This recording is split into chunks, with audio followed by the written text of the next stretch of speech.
Salve, salve tropinha, que é o White.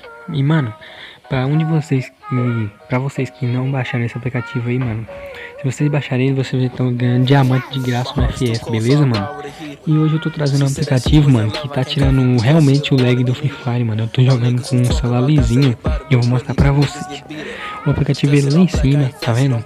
E eu vou deixar o link na descrição. Então, bora lá nele que eu vou ensinar vocês a configurar. Depois que vocês baixarem ele, é claro. Beleza, tropa, depois que vocês baixarem ele, vocês vão clicar lá embaixo em Garena Free Fire. Aí vocês vão deixar do jeito que tá aí, mano. Olha, desse jeito aí, ó. Vocês podem até pausar o vídeo. E pronto, vocês vão ver aí.